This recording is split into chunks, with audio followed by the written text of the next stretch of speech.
बिस्मिल्लाहिर्रहमानिर्रहीम, अस्सलाम वालेकुम। जियो टीवी नेटवर्क से डॉक्टर शाहिद मसूद।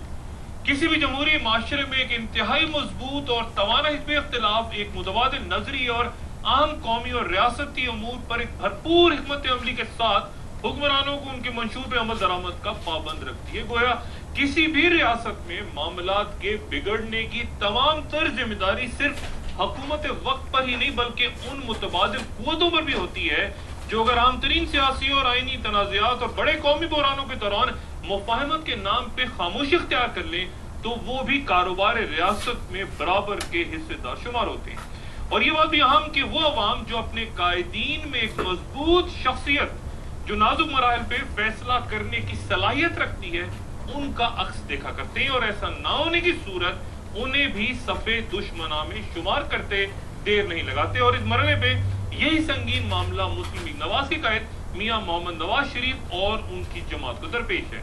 जिसकी मौजूदा और मुस्तकबिल की सियासी हिकमत अमली पर अब न सिर्फ ये कि बाहर बल्कि उनकी अपनी जमात में भी तनकीद का सिलसिला शुरू हो चुका। और अवाम ये पूछने का हक रखते हैं कि अगर तमाम ही खारिजा माशी और दाखिली पॉलिसियों पर आपका हर नुक्ता नजर हुक्मरानों से मुकम्मल मुताबिकत रखता है तो फिर आखिर वो क्या जुदा अलग और मुनफरद खूबी है जो आपकी जात और शख्सियत से हटके आपको एक अलग सियासी मकाम अता करे। गुजरे दौर में जनरल परवेज मुशर्रफ ने जो मजहबी सियासी जमातों के इत्तेहाद मुत्तहिदा मजलिस अमल यानी MMA के ताउन से 17वीं आईनी तरमीम मंजूर कराती पार्लियामेंट से अपने मावरा आईनी इक़दामात का जवाब हासिल किया था, तो उस वक्त की हिज़्ब इख्तिलाफ असल हिज़्ब इख्तिलाफ यानी पीपल्स पार्टी और मुस्लिम लीग नवाज की जानिब से MMA पर जनरल मुशर्रफ की बी टीम होने का ताना लगा था।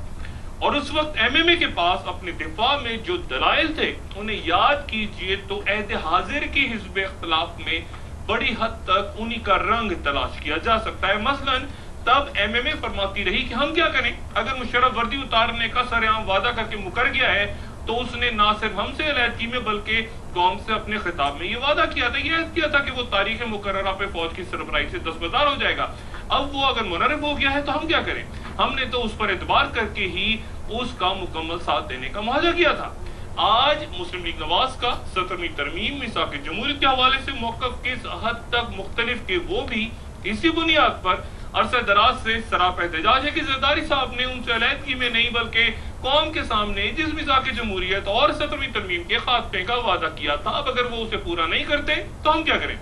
तारीख खुद को जो भोंडे अंदाज में यूं दोहरा रही है कि तब जब जनरल मुशर्रफ को वर्दी से मुतल्लिक उनका वादा याद दिलाया जाता तो मुशर्रफ साहब जवाब में कहते कि मैं अपनी बात पर कायम हूँ, वर्दी जरूर उतारूंगा, लेकिन कब इसका फैसला मैं खुद करूंगा क्योंकि मुल्की सलामती मुझे ऐसा करने से रोकती है। और फिर कई साल बाद इंतहाई कमजोर लम्हात में परवेज मुशर्रफ वर्दी उतारने में मजबूर हुए। और आज हुक्मरानों का मौक़िफ़ भी कुछ अलग नहीं कि मिसाक जमहूरियत पर अमल दरामद होगा, 17वीं तरमीम पर कौम से वादे पूरे किए जाएंगे, लेकिन कब कहां कैसे फैसला वो खुद करेंगे। पीपल्स पार्टी और मुस्लिम लीग नवाज की क़यादत MMA पर फ्रेंडली अपोजिशन का ताना कसती कि ये कैसी हिज़्ब इख्तिलाफ है जो मुशर्रफ के खिलाफ भरपूर एहतजाज के बजाय सिर्फ कायदे हिज़्ब इख्तिलाफ का पुरकशिश ओहदा दबोच कर उसकी हर पॉलिसी पर दर पर्दा खामोश मुफाहमत किए बैठी है। और तब MMA की क़यादत का जवाब याद करें कि हम अगर मुशर्रफ की मुखालफत में एक कदम भी आगे बढ़ाएंगे तो इस टूटे फूटे निजाम के ही लपेटे जाने का खतरा है।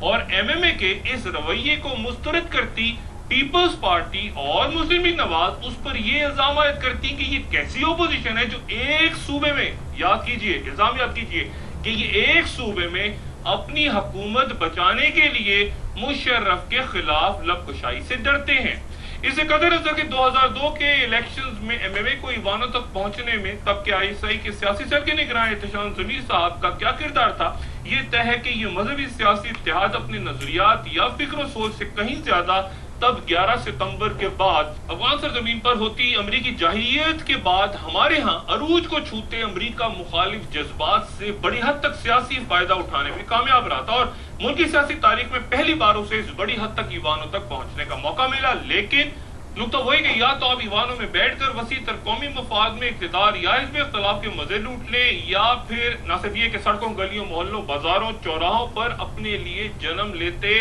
عوامی جذبات اور احساسات بلکہ خود اپنی سیاسی صفوں میں جنم لیتی بے چینیوں کا بھی ادراک کریں. پھر آدھا تیتر آدھا بٹیر کے چکر میں حکومت اور اپوزیشن کے درمیان کہیں تقسیم ہو کر اپنی شناخت ہی ختم نہ کر دیں, کیونکہ MMA کی مثال آپ کے سامنے کہ جب ان پہ وہ وقت حاصل ہو گیا تھا کہ رفتہ رفتہ مذہبی حلقوں نے بھی جو ان کی قوت کا اصل سبب تھے ان سے کنارہ کشی اختیار کرنی شروع کر دی تھی,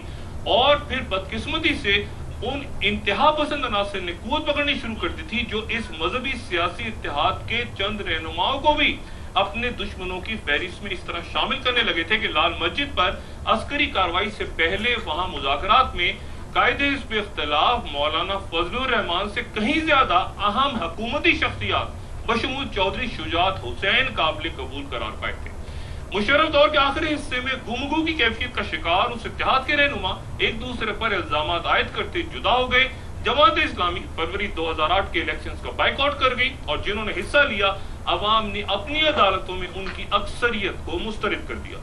تب مشرف صاحب جب ایوان صدر میں اپنی تخلیق کردہ مسلم لیگ قائد اعظم کا اجلاس طلب کرتے تو پیپلز پارٹی اور مسلم لیگ نواز کا احتجاج بجا ہوتا کہ وفاق کی علامت ایوان صدر کسی طور سیاسی سرگرمیوں کے لیے استعمال نہیں ہونا چاہیے. اور آج کیا منظرنامہ ہے, اور ذہن پر یہ زور دیں کہ توجہ تنازع کیا تھا. یہ کہ سارا الجھاؤ اس لیے ہے کہ جنرل مشرف کے پاس ایک سے زیادہ عہدے ہیں.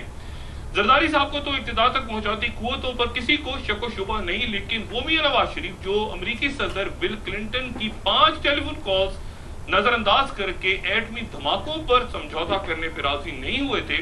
ان کے بارے میں یہ عوامی تاثر کہ وہ ڈیوڈ ملی بینڈ کے اصرار پر زرداری صاحب سے ملاقات کرتے ہیں یا رچرڈ ہولبروک کی ہدایت پہ خاموش سیاسی کردار ادا کرنے پہ آمادہ ہو گئے ہیں, اس سے قطع نظر کی تاثر درست ہے یا غلط. بہرحال عوام میں گھرے اور ان کی نفس پہ ہاتھ رکھتی مسلم لیگ نواز کی قیادت اس حقیقت سے آگاہ ضرور ہوگی کہ محض ان اندیشوں کا بار بار اظہار کہ وہ کوئی سیاسی بھونچال برپا کر کے کسی غیر آئینی تبدیلی یا مہم جوئی کی حوصلہ افزائی نہیں چاہتے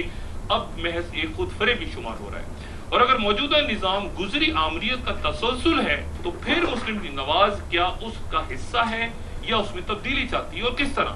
ملک کسی تصادم کا متحمل نہیں ہو سکتا, اس پہ کوئی دو رائے نہیں, بالکل بجا. لیکن بجلی کے نرخوں, لوڈ شیڈنگ, پانی کی عدم فراہمی, امن و امان کی اب تک ہوتی صورتحال, عوام کی کمر توڑتی مہنگائی اور عروج کو چھوتی بدعنوانی, ان سب پر آواز کون بلند کرے گا؟ جمہوریت کے بساط لپیٹے جانے کے لیے نہیں, اس کی بقا, اس کے استحکام کے لیے ایک مضبوط حزب اختلاف لازم ہوا کرتی ہے. اور تیسری قوت تو تب توانا ہو کے سر اٹھاتی ہے جب یہ تاثر قائم ہونے لگے کہ پہلی دو قوتیں اپنا اپنا کردار ادا کرنے میں ناکام ہو رہی ہیں. اور یہ بھی عجب منطق کہ کوئی ایک جماعت اکیلی ملک کے موجودہ مسائل حل نہیں کر سکتی, سب کو ساتھ مل کر ایک ہی خارجہ اور داخلہ پالیسی لے کے آگے بڑھنا چاہیے. فوجی آپریشن سے لے کے کاربن ٹیکس اور ڈرون حملوں سے لے کے بلدیاتی نظام پر اگر سب کچھ ہی یکساں تو پھر متبادل قیادت, نظریات, لائحہ عمل, پالیسیز کون بیان کرے گا؟ حکمرانوں کی کارکردگی اپنی جگہ, لیکن انہیں راہ راست پہ رکھنے اور جمہوری نظام کی مضبوطی کے لیے کیا حزب اختلاف اپنا کردار درست ادا کر رہی ہے؟ مسلم لیگ نواز کی سیاست کیا ہے؟ ایک وقفے کے بعد مسلم لیگ نواز کے مرکزی رہنما مخدوم جاوید ہاشمی.